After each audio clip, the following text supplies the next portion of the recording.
That's right, ladies and gentlemen. We got to go execute on our dreams. Execute on our dreams. I know if you're here on these calls, it's because you have a dream. It's because you got a goal. It's because you got a vision. It's because there's something that you want. There's something that's up ahead. Remember the good life, health, wealth, love, and happiness. Are we growing in all the areas? Are you growing spiritually? Are you growing relationally? Are you growing in your finances? Are you right? Are you growing in any of the areas, in any of the areas, in your business life, in your career, in any of the areas, are you growing? If not, I know there's some things you want to be able to get to. These are the things we got to start paying attention to. These little shifts, these little shifts. Life is not right measured in these long yards and feet. It's in small inches, small millimeters. If you just shift the way you were thinking just a little bit, you'll get a completely different result. It'll change the trajectory of your life. If you change just one habit, if you shift just a little bit of how you're thinking about that one habit, the trajectory of your life changes. It's in the small things, ladies and gentlemen. It's not in the big things. It's in the small things that get us to the life that we don't need a break from. So these are things we got to constantly remind ourselves and reprogram ourselves to understand.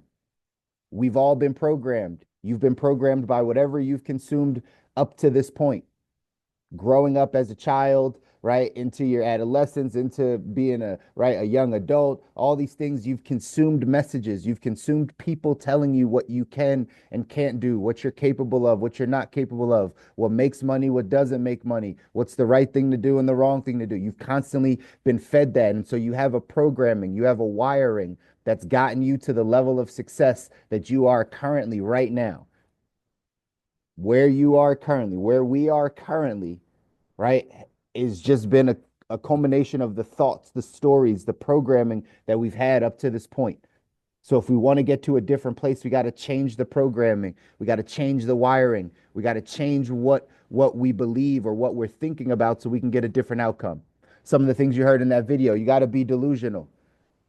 The masses will say delusion's not a good thing, right? Like, but there's a bit of delusion that you need to go after a dream that no one else has seen except for you. You have to be a little bit delusional to have the thoughts and the ideas that you can build generational wealth, or right, you can build generational health in your families or whatever it is. And you've actually never seen that. You've never seen that in your family. You actually don't know families that have that. That's you have to be a bit delusional about that. You have to believe that something in your mind you can actually hold with your hand. Never stop dreaming, ladies and gentlemen. I know most of us don't. All of us are still here going after the life that we want. But be careful. A lot of the people that are around you have stopped dreaming. They don't have a dream in their heart. They don't have a dream. They don't have a vision. They don't have something that they're constantly pressing towards. But that's why this message is for you. That's why you're on the call. Is because you have a vision. So now we have to know how to feed that vision, but it takes a little bit of delusion in order to do it. I wrote down believe in yourself, believe in you. How many times do we hear it? It's very cliche, right? Very cliche to say just believe in yourself, but it's true. How much are you pumping you up? How much are you high fiving yourself in the mirror? How much are you believing in your talents, abilities, skills? How much do you constantly tell yourself how good you are at certain things? Or do we speak the opposite over our lives? Do we speak the lack? Do we speak what we don't have? Do we speak all the other side of the worry and the disappointment and right what we can't achieve? How much are we speaking the positive side versus the negative side? It all starts with belief. If you raise your belief level in yourself, if you raise your belief level in what you do, you will get better outcomes. But you got to believe in yourself. You got to raise your belief system, ladies and gentlemen. It's incredibly important. I wrote down, what will it take to get what I want? Maybe you should ask yourself that question. That assumes you know what you want, right? That assumes that you know what you want. You've heard me say this thousands of times on these calls, right? The first step is getting clear on what you want. Most people don't know what they want. How much money will it take for you to be financially free and retire? Not, I need to be rich. I need more. I don't need that much. These are things that are not clear statements. They're generalities. What does it look like to be healthy for you? Oh, if I lose a little weight. Yeah, that's a general statement. How much body fat do you want to have? What are your eating habits like? How often do you work out? What does your body look like in the mirror? Those become things that are clear, that allow you to have clarity. The only way we get to our goals and dreams, ladies and gentlemen, is through specificity. It's through specificity. Like you have to be specific. That's the way our brains work. Our brains, if you put something specific in there, it'll get you to that destination. When we have generalities, we won't get to where we want to go. So that's a challenge for all of you, right? To ask yourself, what will it take for me to get what I want? That's presupposing you know what you want. Once you understand that, then you have to ask yourself the question, what do I need to do to get there? You want to be a multimillionaire? You want to be financially free? Well, how does a financially free person use their money, spend their time? If you copy what they're doing, you'll get the same results. But if that's what you want, but you're unwilling to do that work, you're unwilling to change the habits, you're unwilling to track and budget your money, you're unwilling to go out and raise your discretionary income, you're unwilling to change your habits, then maybe that's not the thing you want. So you have to ask yourself, what are you willing to do what it takes to get what you want? Are you willing to do what it takes to get what you want? Life is the sum of your choices. Ladies and gentlemen, these are just reminders for you. Life is the sum of your choices. Nothing external has gotten you to where you are. You have gotten you to where you are. I know, tough preaching for a Friday sometimes, but it's just true, right? Life has not gotten you where you are. It's not your boss's fault. It's not your parents' fault. It's not because you had to sacrifice for your kids. It's not because your spouse is not doing it, right? It's not because somebody told you you'd never be something. It's not because the government, like none of those things actually matter at all. None of them matter. What matters is your choices, your thoughts, your actions, your habits. You've gotten you to where you are currently. The blessing in that statement is that that means you can get you out of where you are, right? If you take ownership that you've gotten you to where you are, then you can know that you can get yourself out of where you are.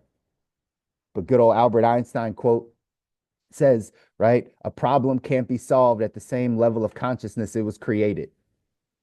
A problem can't be solved at the same level of consciousness that it was created. So if your level of consciousness created this issue in your life, this lack of finances, this lack of relationship, these health issues, these things, this mindset, this anger, this whatever it is that's in your life, the consciousness, the level of consciousness that you've had has gotten you to that place. The only way we solve this problem is to get to a higher level of consciousness. So we can look down on our problems. We can see that we've changed. Our mindset is different. We have more emotional intelligence, more mental toughness, and we can attack that problem from a different level of consciousness. If we never change our level of consciousness, it's likely we're going to get the same problems over and over again. That's why you have to constantly be on this journey of learning and growing and building yourself. One of the last things I wrote down, two last things I wrote, sell yourself. Sell yourself. Life and death is in the power of the tongue. I was just explaining this to somebody yesterday, so we have to be very careful about how we speak, what we speak out of our mouth, right? So understand, a lot of times we have a negative connotation when it comes to selling, just in general, right? I'm in a business where we sell. Every business has some form of sales to it. But the more I come across people, people are very much like, I don't like to sell. I can't sell anything. I don't like sell, right? They say these things over and over again. And what you heard Les Brown inside of that video say is you got to sell yourself every day. So think about it. If our natural inclination is like, I don't like sales, I don't sell, I don't know how to sell. But Les Brown is telling you, hey, if you want to get to where you want to go, you got to sell yourself every day. Maybe that's why we're not where we want to be. Maybe because we've conditioned ourselves to not like sales. So now we don't know that we have to sell ourselves. Sales is influence.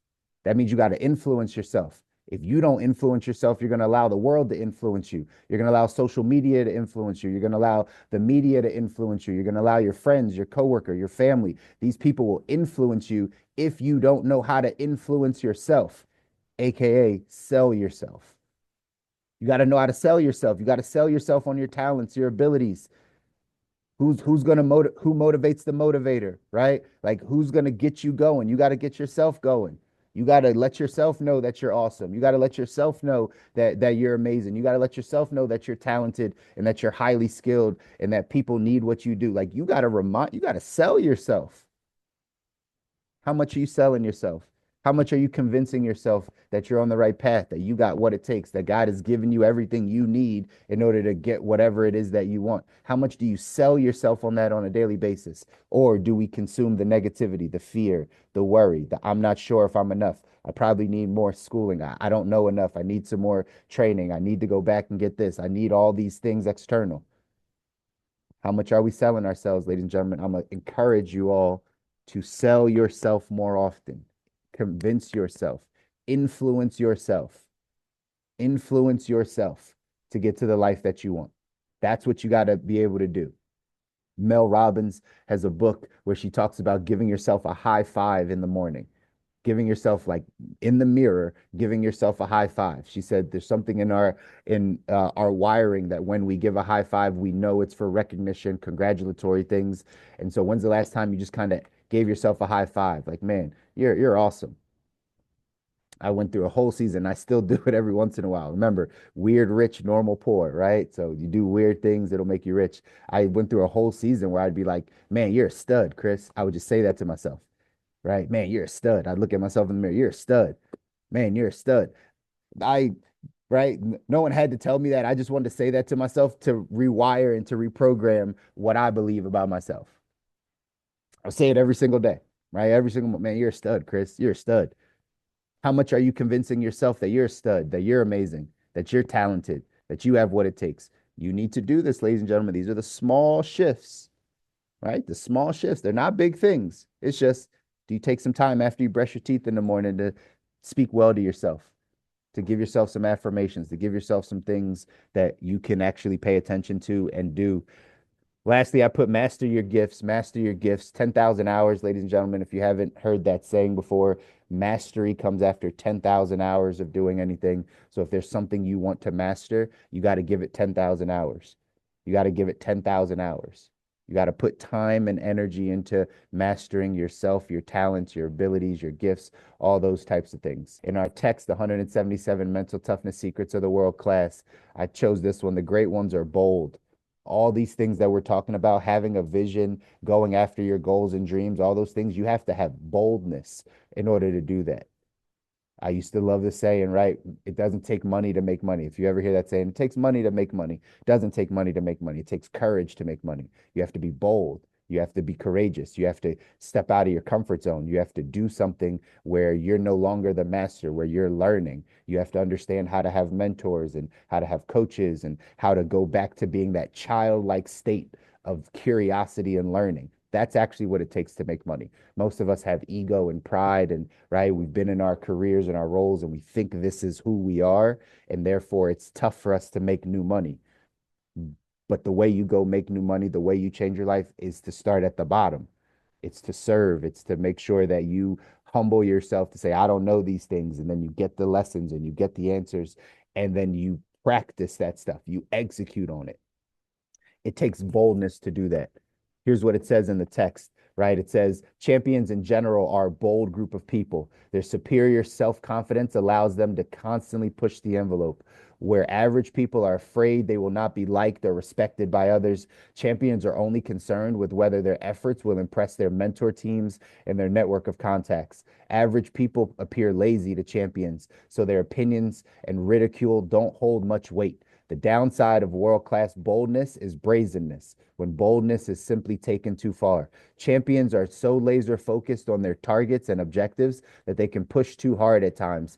This is when their mentor teams become their eyes and ears of the performers and get them back on track. The great ones are always pushing. Say it again. The great ones are always pushing. Okay. Boldness is so prevalent in champions because their belief system keeps telling them they're getting close to victory, and a little more effort will do the trick. While what average people see as being pushy, champions see as a part of the price for success. It's a small nuance in thinking that leads to very large results. Only the bold get to the top. Only the bold get the life that they want. Only the ones that are willing to continue to push, that are willing to continue to learn and grow and be a bit delusional and build their self-confidence and build their belief and do little weird things that help reprogram their mind and block out all the noise and get laser focused on their goal, get clear on what's up ahead. Those are the people that get to that life.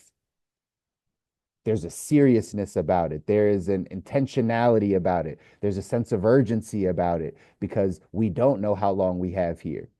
We don't know how long we have on this earth. And we know that we're destined for great things. We know that we're striving for great things. So that's why we keep pushing. That's my challenge to all of you, just to keep pushing. I know it's the second month of the year already, right? January might have gone the way you wanted it to. Maybe it didn't go the way you wanted it to. But guess what? We're here squarely in February. We have 1 week down in February after today, right? 1 week down. So this is the rest for the rest of this month, for the rest of this time. How are we exhibiting boldness? How are we showing boldness? How are we getting more clear on our goals? How are we growing more mentally tough? How are we putting ourselves in a better position to go off and design our ideal life, ladies and gentlemen? That's the goal. That's what we're here to do. It's design a life you don't need a break from. We are not the people that just accept whatever comes to us.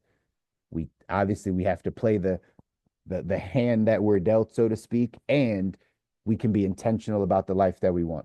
If you don't have the things that you want in your health life, in your faith life, in your finances, in your business life, and in your relational, life, if you don't have the things that you want, we can go get them. You can go get them. But you know what it's going to take? It's going to take work. It's not just going to fall on you, right? Greatness doesn't just fall on people. It's you have it inside of you, and then you have to cultivate it. You have to build it. You have to grow it. You have to nurture it. You have to water it. Like you have to work. You have to work if you want to get to that life. Again, nothing wrong if you don't want to get to that life. Nothing wrong if you want to stay average and just kind of continue to skate by, as it says in the book, right? Arrive safely at death, right? That, by all means, that can be somebody's life. But if there are things that you still want and know that you have a long time to get them, not even knowing all the ages of everyone on this call, but if you are in your 70s, you still have 20 years, right? Like, don't think that because you're in your 20s, 30s, 40s, that time has run out. 50s, your time is, you're barely there. We got tons of time. And there's a lot of work to be done. There's a lot of work to be done in order for us to get mentally tough, emotionally intelligent, spiritually prepared, physically prepared, right? In order to go and attack this journey of life. It takes work, but I'm gonna keep encouraging y'all to get out there and do the work. Sell yourself today. Sell yourself on why you deserve this stuff, why you deserve it. It says action step for today. Just for today, be bolder than you've ever been and see how it feels. Give your fears a day off and pretend it's impossible to fail. At the end of the day, record your thoughts and feelings about this exercise for future reference.